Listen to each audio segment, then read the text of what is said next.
આપણું ઉનાવા ગામ એ તો સ્વામિનારાયણ સંપ્રદાયને ભરેલું છે. ઉનાવા ગામે ઘણા બધા સંતો ભૂતકાળમાં આપેલા છે, મોટા મોટા સંતો, અને હરિભક્તો પણ બહુ જ નારાયણ દેવની ગાદીના દ્રઢ આશ્રયવાળા હરિભક્તો છે, પાકા નિશ્ચયવાળા હરિભક્તો છે અને જ્ઞાની હરિભક્તો છે. તો એ ગામમાં 25 વર્ષ પહેલા માતાજીના મંદિરનું ખાતમુહૂર્ત મેં જ કરેલું હતું, મને યાદ છે. અને આજે એ માતાજીના મંદિરને 25 વર્ષ પૂરા થાય છે. તે પ્રસંગે અમારા ખૂબ ખૂબ અંતરના આશીર્વાદ પાઠવું છું.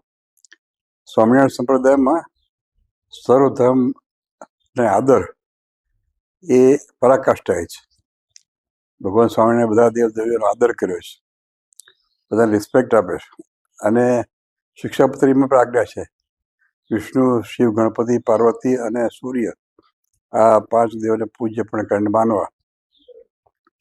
આપણા મંદિરોમાં પણ ભક્તિ માતાની મૂર્તિઓ છે, આ માતાજી કહેવાય આપણા. અને વિદેશમાં મંદિરો જે નવા થાય છે એમાં આપણે ઉમિયા માતાને પધરાવીએ છીએ. તો આ પ્રસંગ ખૂબ રૂઢી રીતે ઉજવી રહ્યો છે અને અમને આનો આનંદ છે કે અમારા સંતો પણ એમાં બહુ સક્રિય રીતે સંતો હરિભક્તો રસ લઈ રહ્યા છે. અને એ જ ગામની એકતાનું પ્રતીક છે. આપણે સૌ સાથે મળી સંપીને આ ઉત્સવ ખૂબ સરસ રીતે ધામધૂમથી ઉજવીએ અને ઉનાવા ગામનું ખૂબ રૂડું થાય.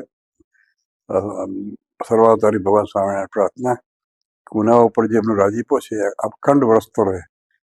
અને જે કંઈ યજમાનો એમાં પોતાનું યોગદાન આપ્યું હોય એને પણ શ્રીજી મહારાજ ખૂબ એમને સુખ્યા કરે એટલું કહીને વિરમું છું. જય સ્વામિનારાયણ.